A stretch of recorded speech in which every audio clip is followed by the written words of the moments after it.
आलो की आपल्याला 30 सेकंदाची रील्स बघायची सवय झाली, त्यामुळे आपलं अभ्यासावर लक्ष 30 सेकंदाच्या वर टिकत नाही. किती पण भारी रील असली तर आपण लगेच पुढे घेतोय आणि पुढचं रील बघायला लागतोय. तसं तुम्हाला असं वाटतं की शाळेतल्या सरांचं सुद्धा 30 सेकंदातच व्हायला पाहिजे, म्हणजे मला पुढचं काहीतरी बघायला येईल.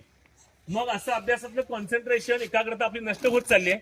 अशा काळात आपल्याला अभ्यासात लक्ष कसं लागलं पाहिजे, त्याच्यासाठी आपल्याला काय केलं पाहिजे याचं आपल्याला मार्गदर्शन करण्यासाठी या ठिकाणी ज्ञानेश्वर मिडगुले साहेब यांचं या ठिकाणी आगमन झालंय.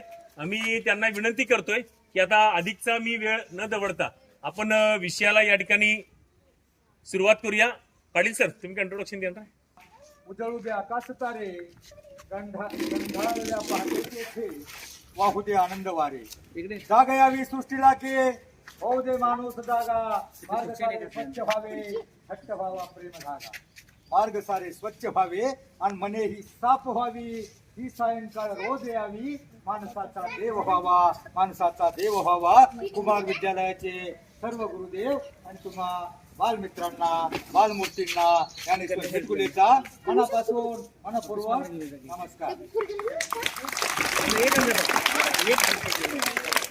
बोलायचं नाही कुणी आपसात आता.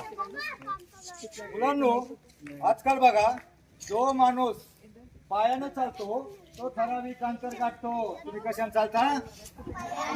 जो माणूस पायानं चालतो तो ठराविक अंतर गाठतो, परंतु जो माणूस डोक्यानं चालतो तो निश्चितच आपलं ध्येय गाठतो. मी थोड्याच वेळामध्ये तुम्हाला थोडं तरी डोक्यानं चालायला शिकवणार आहे. डोक्यानं म्हणजे डोक्यावर नाही बरं का,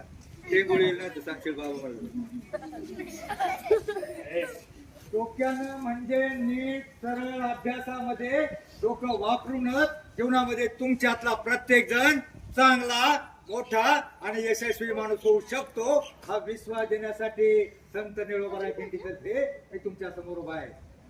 बऱ्याच वेळा मुलांना असं वाटतं, अरे मी गरीबाचा, मी कमी हुशार, मी मराठी शाळेमध्ये शिकतो, मी बुटका, मी लुकडा, मी काळा, मी मुंगळा, मी कसा मोठा होणार? प्रत्येक जण मोठा होणार, काळाही मोठा होणार, त्याच्यापेक्षा लुकडाही मोठा होणार. तुम्हाला माहितीये भारताच्या राष्ट्रपती काय नाव त्यांचं? गोरा आहे का त्यांचा? टीव्हीला पाहिजे ना, कलर गोरा आहे का? कोणत्या जातीत जन्मल्या? देवानं आपल्याला कोणत्या जातीमध्ये जन्म द्यायचा, कोणता रंग द्यायचा हे आपल्या हातामध्ये नसतं, परंतु जन्मल्यानंतर तो महत्वाचा प्रवास शिक्षण शिकून सवरून कसं मोठं व्हायचं हे नक्की तुमच्या हातामध्ये आहे. मुलांनो, माणूस जीवनामध्ये दोनच प्रकारे मोठा होऊ शकतो. किती प्रकारे? मी सांगू का मार्ग तुम्हाला दोन कोणते? मला सांगा. पहिलं, मोठं कोणाला व्हायचं? मोठा आणि चांगला माणूस कोणाला व्हायचं? सगळ्यांना व्हायचं. माणूस जीवनामध्ये हात खाली करा. दोनच प्रकारे मोठा होऊ शकतो, एक शिकून आणि दुसरं सवरून. बघा, एखादं पोरगं नीट वागत नसलं तर म्हातारे माणूस म्हणतं, अरे एडवाणी करू नको, शिकून सवरून काहीतरी बन. शिकून म्हणजे शिक्षण, शिकून म्हणजे शिक्षण. क्षणाला शिकायचं. तुम्हाला लहानपणी एक गोष्ट होती, दोन लहानपणाची शर्यत लागते आणि त्यातला एक जण जिंकतो. कोण? बघा, ती गोष्ट होती, ससा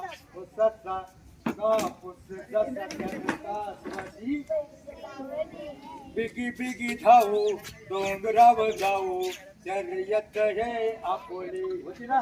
कोण जिंकला मुलांनो? चप्पल कोण होता? चप्पल कसा होता तरी का तो का जिंकला? बरोबर, तो झोपला नाही, थांबला नाही, त्याला आळस आला नाही. मग ह्या लहानशा गोष्टीमधून तुम्ही काय शिकायचं? प्रत्येक गोष्टीमधून काहीतरी बोध घ्यायचा असतो. प्रत्येक धड्यामधून काहीतरी धडा घ्यायचा असतो. कडे काय फक्त प्रश्नोत्तरणे होऊन पाठ करून पास होण्यासाठी नसतात. या गोष्टीपासून आपण एवढंच शिकायचं का थांबायचं नाही. रोजच्या रोज अभ्यास, सहपाठ, होमवर्क नियमित जसा तो तसा चालत राहिला, तसा तुम्ही रोजच्या रोज अभ्यास केला, गृहपाठ केला, तर तुम्ही ही जीवनाची शर्यत जिंकणार आहात. आता काय होतं, एखादी मुलगी 4-6 दिवस मामाच्या गावाला जाते, एखादं पोरग 4-10 दिवस एखाद्या यात्रेला पाटलांच्या बैलगाड्या मागे जातं आणि मग त्याचा अभ्यास गृहपाठ होमवर्क मागे राहतो. ऑटोमॅटिक जीवनाची शर्यत जिंकण्यासाठी तो मागे पडतो. मग याच्यापासून काय शिकायचं तुम्ही? रोजच्या रोज काय करायचं? अभ्यास गृहपाठ रोजच्या रोज केला तरच तुम्ही जीवनात, मी तुमच्या डोक्यावरून जाईल असं काही सांगणार नाही. तुमच्या डोक्यात घुसर असं सांगणार आहे. तुम्ही एक नाव ऐकले का? संत मीराबाई ऐकले का? तिचं एक भजन होतं बघा. तिचं काय भजन होतं मागं म्हणाल का? आणि त्या ओळी तुम्ही मागं म्हणायच्या आणि त्याचा अर्थ काय आहे ना, त्या अर्थाप्रमाणे वागायचं. अर्थ डोक्यात घ्यायचा. बघा मीराबाईचं एक भजन होतं. जैसी लागी लगन मीरा हो गई मगन, तो गली गली हरि गुण गाने लगी. काय अर्थ होते आता? जैसी लागी लगन. जैसी लागी लगन म्हणजे गोडी, आवड. म्हणजे मीराबाईला श्रीकृष्णाच्या भक्तीची एवढी आवड निर्माण झाली होती, गोडी निर्माण झाली होती. आणि मीरा हो गई मगन म्हणजे मीराबाई श्रीकृष्णाच्या भक्तीमध्ये एवढी लीन तल्लीन मग्न झाली होती. तसं जर तुम्ही अभ्यासामध्ये मग्न झाला तर जगातली कोणतीही शक्ती तुम्हाला मोठं होण्यापासून रोखू शकणार नाही. असं होणार आहे का? एखादा चीनचा सैनिक येईल, पाकिस्तानचा आतंकवादी आणि म्हणाले बाळ्या नाळ्या घालू का गोळ्या, म्हणणार आहे का? लय अभ्यास करून कॅप्टन होऊ नको, लेफ्टनंट होऊ नको, कलेक्टर होऊ नको, म्हणणार आहे का? जगातली कोणतीही शक्ती तुम्हाला मोठं होण्यापासून रोखू शकत नाही. फक्त काही शत्रू आहेत ते तुमच्या आतमध्ये आहेत. आतमध्ये कोणते कोणते शत्रू आहेत तुम्हाला आयुष्यात मोठं होऊन देणार नाही. कोणते कोणते शत्रू आहेत तुमच्या आतमध्ये दडलेत बघा. टिंब हा माणसाचा सगळ्यात मोठा शत्रू. कोणता? आळस, कंटाळा, बेफिकिरी. काय अभ्यास केला तर काय मॅडम थोडेशा रागवतील. मुलींनो तुमच्या माहितीसाठी सांगतो, मॅडमचं काही बिघडणार नसतं. तुम्हाला मोठं व्हायचं असेल, ही जीवनाची शर्यत जिंकायची असेल, आपले शत्रू आळस पहिलं बाहेर काढा. त्यापेक्षाही भयंकर डेंजर महाविघातक असे काही तुमचे दुश्मन आहे. शत्रूपेक्षाही दुश्मन डेंजर असतो. आणि ते दुश्मन म्हणजे तुमचे जानी दुश्मन आहेत. तुम्हाला फार आवडतात अभ्यास गृहपाठ होमवर्क सोडून तुम्ही त्याच्या पुढं टुळू बघत असता. 8 ते 8:30, 8:30 ते 9 अभ्यास राहिला बाजूला. आणि तुम्ही काय काय बघता? तुझ्या तटीवर रंगला. काय मालिका असतात. मॅडम शिक्षिका काय मॅडम शिक्षिका काय एवढ्या भोळ्या असतात का? त्या मालिकेत दाखवली शिक्षिका नाही का एवढी भोळी? पण नका बघू. काय मालिका ह्या, आणि त्या मालिकेमध्ये काय असतं मुलींनो? स्टोरी काय असते? या बाईनं त्या बाईची खोड कशी करायची आणि दुसरी कुरघोड, एवढं शिकवतात मालिकेत. आयुष्यात नका बघू ते. एखादी मालिका नक्की बघा. एक बघण्याजोगी होती. कोणती होती? स्वराज्य रक्षक संभाजी. बघितली का? देवधर्मान देशासाठी प्राण घेतलेले हाती दुरामी सरदार आम्हाला काय कुणाची भेटे न कुणी मारावा मारुणी जागावा हेच आम्हाला ठावा. 39 दिवस आमच्या राजांचं त्या औरंगजेबानं हाल करून मारलं. त्या औरंग्याचं पुढं भारतात थडग सुद्धा नाही. पण आमच्या राजांचे प्रत्येक वर्षी जयंती पुण्यतिथी साजरे होते आणि प्रत्येक कार्यक्रमामध्ये आम्ही त्या महात्म्यांच्या नावानं आरोळी देतो. छत्रपती शिवाजी महाराज की. आता जर तुम्ही म्हणलं असतं तुमच्या प्रत्येकाचा आज्यांचा तुम्ही काय बोलला असता का? आपल्या आजोबांचा जे जे का होत नाही ते फक्त आपल्या कुटुंबासाठी जगले, समाजासाठी जगले, दुसऱ्यासाठी जगला तो जगला आणि स्वतःसाठी जगला तो गेला. समाजामध्ये अनेक संत पुरुषांनी बघा क्रांतिज्योती सावित्रीबाई फुले मुलींना शिक्षणाची संधी उपलब्ध करून दिली. बरोबर. आता मला सांगा, आम्ही तिच्या जयंती साजरी करतो ना, क्रांतिज्योती सावित्रीबाई फुलेंची जयंती साजरी करतो ना, त्याच्यात भाषण काय करतो आपण? भाषण काय होतात? एक वाक्य हमखास बोललं जातं बघा मॅडम. आम्ही सावित्रीच्या मुली मोठ्या दिमाखात भाषण होतं. शिक्षिका करतात किंवा पोरगी करते.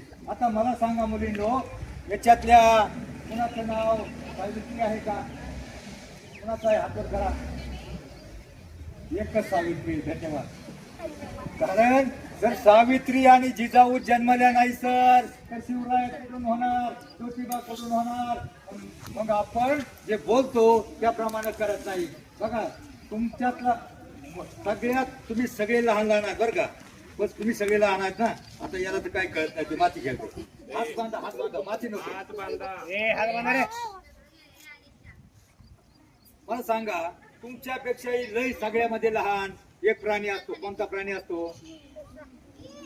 हा मुंगी. बरोबर. मुंग्या बघा लाईन मध्ये असतात, शिस्तीमध्ये असतात. इकडे तिकडे तुमच्यासारखं वाकडं तिकडे पडत नाही आणि ते सरळ सगळे जण एकत्र लाईन मध्ये खाली जातात. पुढे शेतात जातात किंवा पुढे धान्य पडलं असतं घरातल्या कोपऱ्यात कणगीमध्ये पोत्याच्या कडेला धान्य पडत असलं धान्य गोळा करतात. आणि पहिली बघा आता सिमेंट लावलं घराला, दोन्ही घरं पुढे असायची कुठेतरी कोपऱ्यामध्ये भिंतीला, आणि ते आपल्या ती सगळी ताकद वापरून ते धान्य गोळा करून त्या बेळामध्ये साठवून ठेवतात. आता मला सांगा ज्वारीचा कण मुंगीपेक्षा जास्त वजनाचा असतो का नाही?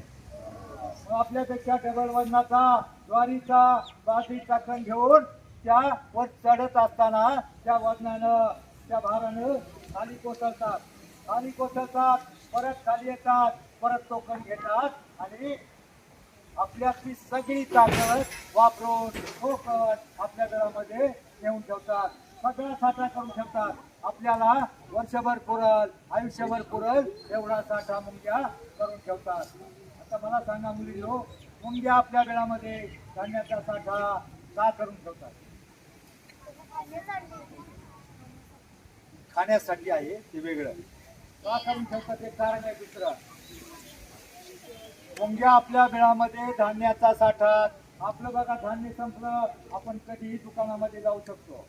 तसं मुंग्यांना सगळ्या वेळेला जाता येत नाही. का करून ठेवतात साठा? हा पावसाळ्यात बघा बारक्या पोराला आलं, मोठ्या मुलीला आलं नाही. पावसाळ्यामध्ये आपलं धान्य संपलं, छत्री घेऊन आपण दुकानामध्ये जाऊ शकतो. परंतु जर मुंग्यांचं धान्य संपलं आणि त्या धान्य गोळा करायला बाहेर पडल्या तेवढ्यामध्ये रफ रफ पाऊस आला, पुराचा लोंढा आला तर अख्ख्या मुंग्या वाहून जातील, म्हणजे भरून जातील. बरोबर. मुंगीला हिंदीमध्ये काय म्हणतात?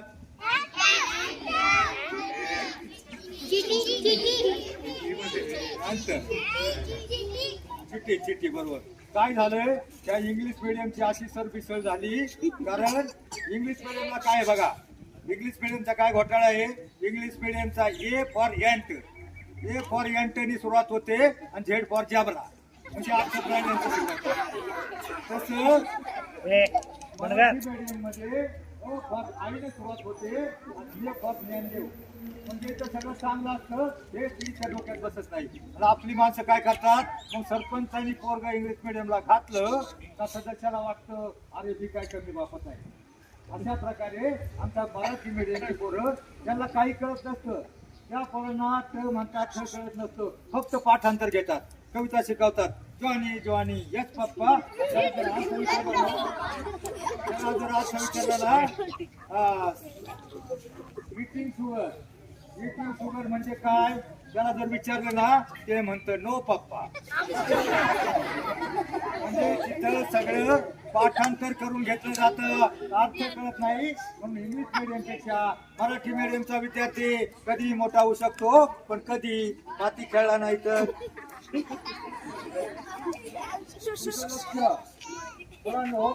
तुमची पिढी फार हुशार आहे. कोण सांगताय 5-4-5 संतांची नावं कोण सांगते सांगा बरं. संतांची नावं संतांची अभंग सांग सांग सांग 4-5 सांग सांग सांग.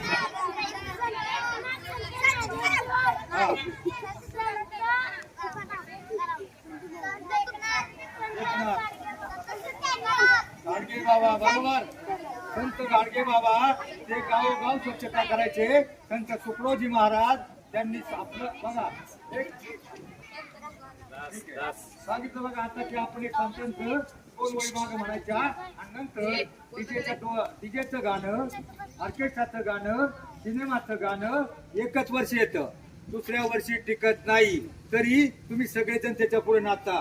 तर त्या गावातली पोरं फार चालाक आहेत, फारच चालाक आहेत. डीजे पुढे फार चांगली नाचतात. कोण कोण चांगलं नाचतात हातवर करा बरं डीजे पुढं.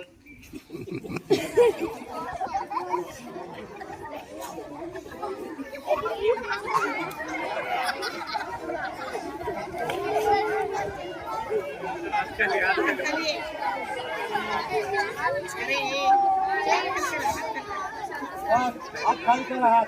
मला सांगा मुलांनो, त्या डीजेचा आवाज किती नाजूक असतो, नाजूक असतो का? अहो डीजेचा आवाज एवढा मोठा असतो. ज्यावेळेला डीजे रस्त्यावर असतो आपलं घर दणकतं, भांडी हलतात. मग मला सांगा तुमची डोकी त्या दगडमातीच्या भिंतीपेक्षा किबार असतात असतात का?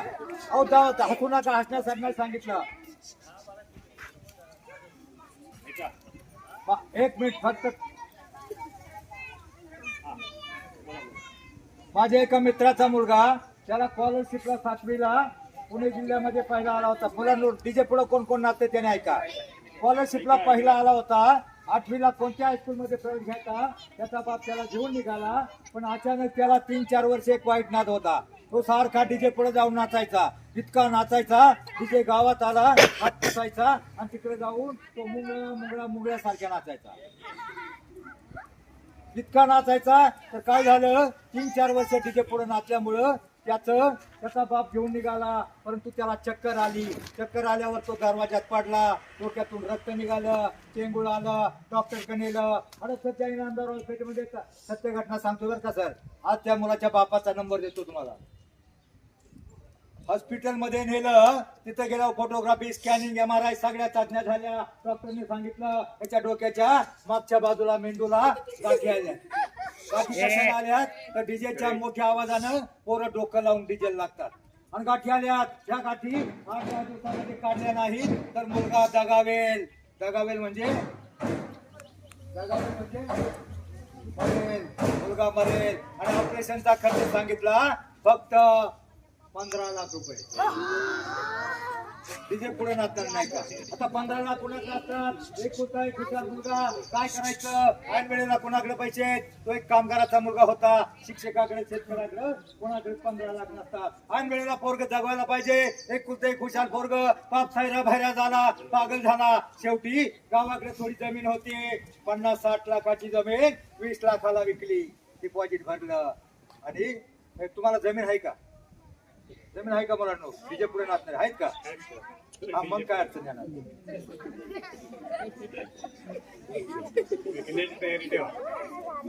मुलांनो तो ऐका, नीट ऐका. 20 लाखाला जमीन विकली, 15 लाख डिपॉझिट भरलं. डिपॉझिट भरल्याच्या नंतर मुलाचं ऑपरेशन झालं. मुलींनो मुलगा जगला परंतु त्याच्या डोक्यापासून, मेंदूपासून सगळ्या बाजूला ज्या रक्तवाहिन्या असतात ना 18, त्यापैकी 1-2 रक्तवाहिन्या बघा, डोळ्यापर्यंत, कानापर्यंत, माग सगळ्या बाजूला ज्या रक्तवाहिन्या असतात प्रत्येक कंट्रोल करतात. 1-2 रक्तवाहिन्या जॉईन झाल्या नाहीत. त्यामुळे काय झालं, त्याचा मृत्यूभ्रंश झाला. मृत्यूभ्रंश म्हणजे काय? मृत्यूभ्रंश म्हणजे त्याला अर्ध आठवतं, अर्ध आठवत नाही. बाप आठवला तर आई आठवते, आई आठवला तर बाप आठवत नाही. मात्र त्याला एक नक्की आठवतं. काय नक्की आठवतं? काय? बरोबर, हुशार आहे. डीजे सारखं कुठे काय वाजलं धडामकनी का ते उठून उभं राहतं, उड्या मारायला लागतं, गोदा डोक्या काटून देतं आणि म्हणतं आत्ता माझी. पोरांचे 2 कविता पाठ नाहीत, 2 अभंग पाठ नाहीत आणि सटकली. मला सांगा तुमचं डीजेचं सटकली पाठ आहे. तुम्ही आता सगळ्यांनी हातवर केला होता, मोठं व्हायचं केला होता ना? सगळ्यांनी हातवर केला होता. मला सांगा तुम्हाला मोठं व्हायचं असेल, तुमच्या डोक्याची, मेंदूची, कानाची, डोळ्याची कोणतीही नस सटकली नाही पाहिजे. 20 लाख रुपये जमीन गेली, पोरगा बरा झाला नाही, आजही तो मेंटल सारखा आहे. मग मला सांगा डीजे पुढे नाचणाऱ्या मुलांनी डीजे पुढे नाचायचं का? मला सगळ्यांना मोठं व्हायचंय का? एक मार्ग सांगू का? अर्ध्या मिनिटाचं काम करावं का? अर्धा मिनिट लागतो फक्त अर्धा मिनिट. करणार का? करणार का अर्धा मिनिट? मला माझ्या प्रश्नाचं उत्तर द्या. तुम्ही शाळेमध्ये रोज येता सकाळ, मग तुम्हाला डबा कोण बनवून देतं? बरं तुम्ही मला एका दुसऱ्या प्रश्नाचं उत्तर असं, तुम्ही शाळेत येताना देवाच्या पाया पडून देवळातून किती जण येतात? हात वर करा.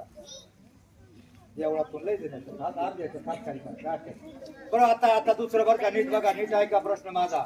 घरीहून निघताना आई वडिलांच्या पाया पडून किती जण येतात?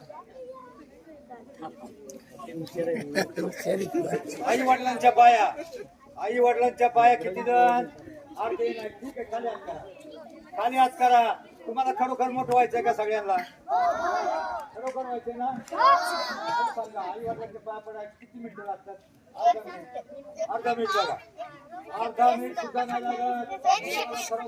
तुम्हाला खरोखर मोठं व्हायचं असेल, तुम्हाला जर खरोखर मोठं व्हायचं असेल तर शाळेतून घरी निघताना जी आई तुम्हाला डबा बनवून देते, उरकून देते, आई किंवा वडील जे असतील त्याच्या, एक जण असलं तर एकाच्या, दोघ जण असलं दोघांच्या पाया पडा.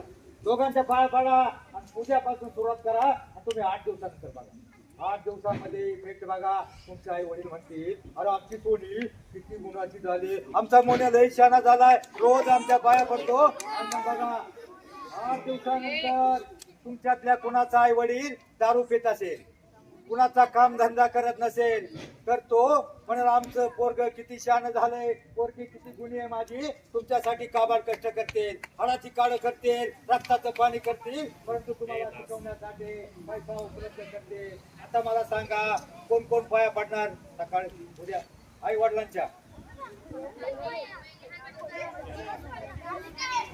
सगळे पडणार का? बस हात खाली करा. एवढं जरी झालं तरी मला वाटतं फार झालं. आता शेवटचा मुद्दा, तुमच्यातलं एक दोन अभंग कोणाला पाठ आहेत का? चांगले जर म्हणत असतील तर आपण रेकॉर्ड करतो, आमचे युट्यूब वाले रेकॉर्डला टाकतात. बघा, अभंगाच्या काळी अभंगाचा अर्थ त्या डीजेच्या ऑर्केस्ट्राच्या सिनेमाच्या चांगला असतो. बघा, जनाबाईची नवमीला कविता आहे, धरीला पंढरीचा चोरा. इंग्लिश मीडियमला ज्ञानेश्वराचा अभंग आहे. परत कॉलेजला बहिणाबाईचे मास्टर डिग्री पर्यंत संतांच्या कविता आहे.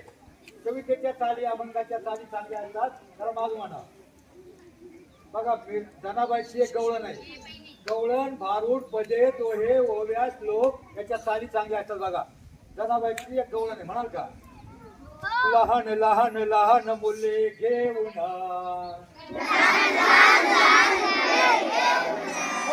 खोड्या करी मन मोहन, राजवी हा चक्रपाणी, हसे हसे गाय गाणी, हसे गाय गाणी, हसे गाणे गाऊन मन मोहन.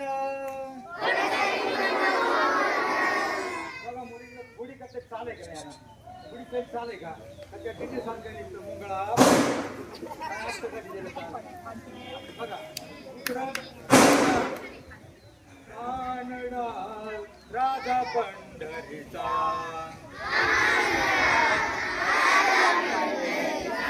वेदा नाही कळला नाही,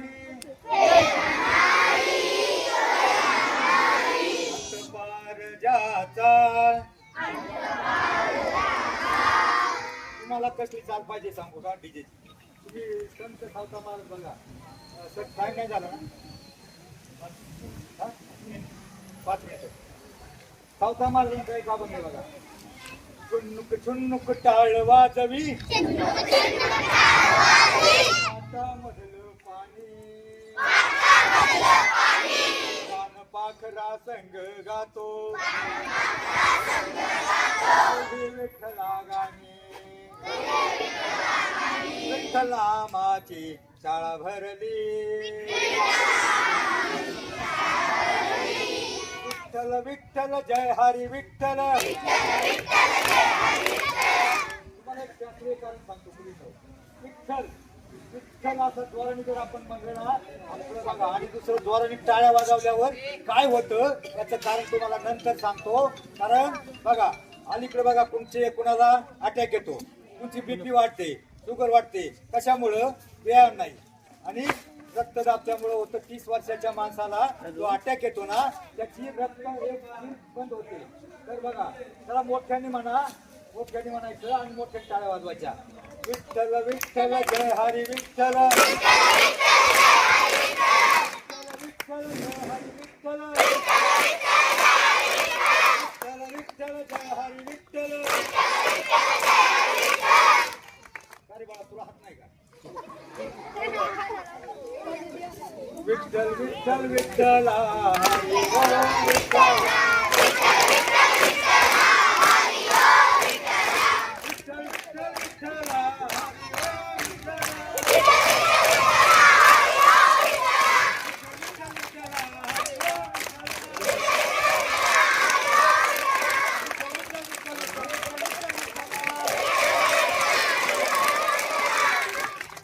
कोणी कोणी जोरात टाळ्या वाजवतात त्यांनी सांगा हाताला झिंझिंग झाला का नाही?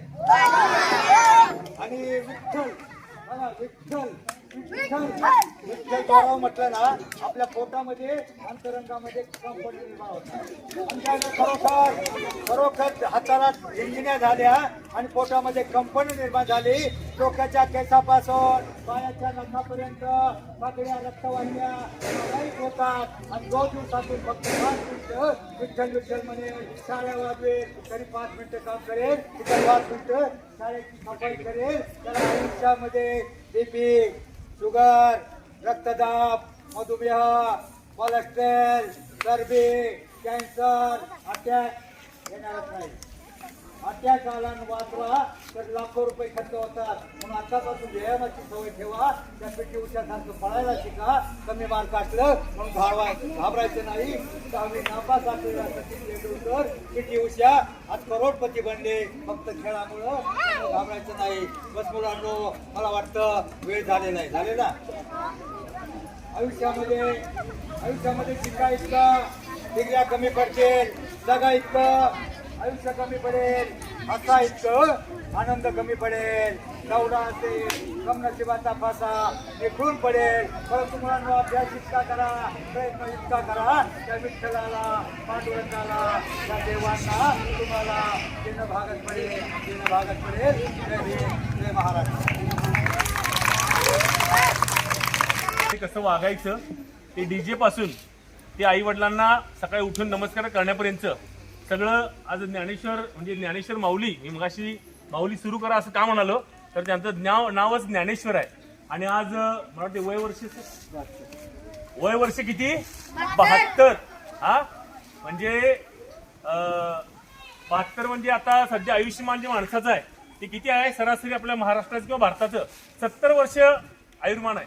पण आज 72व्या वर्षी सुद्धा इतका बुलंद कणखर आवाज आणि या आवाजामध्ये त्यांनी आपल्याला अत्यंत चांगलं मार्गदर्शन केलंय. तर आपल्या शाळेच्या वतीनं मी मुख्याध्यापक सरांना विनंती करते.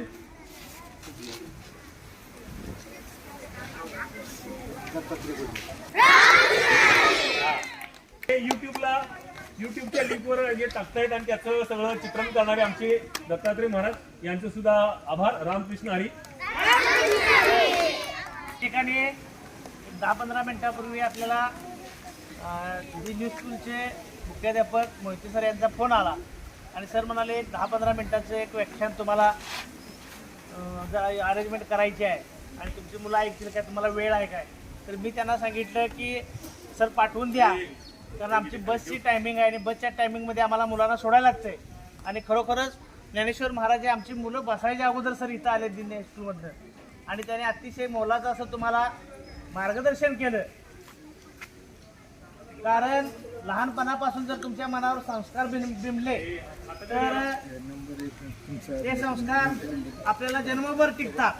चांगलं वागायचं काय वाईट वागायचं हे आपल्या मनावर असतंय.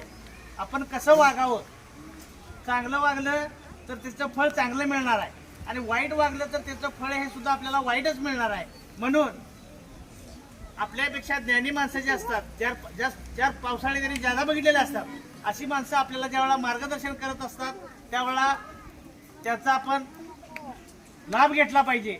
आणि खरोखरच ज्ञानेश्वर महाराज आणि त्यांचे सहकारी या ठिकाणी आले, अभ्यास कसा करावा, तुमच्यामधली ऊर्जा जागृत केली. प्रत्येकाला वाटतंय मी मोठं व्हावं, प्रत्येकाला वाटतंय मी सचिन तेंडुलकर व्हावं, किंवा प्रत्येकाला मी भरपूर पैसा मिळवावा असं वाटतंय, पण लहानपणापासूनच जर आपण चिकाटीने जिद्द ठेवली तर आपल्याला आपल्या यशापर्यंत पोचायला वेळ लागत नाही.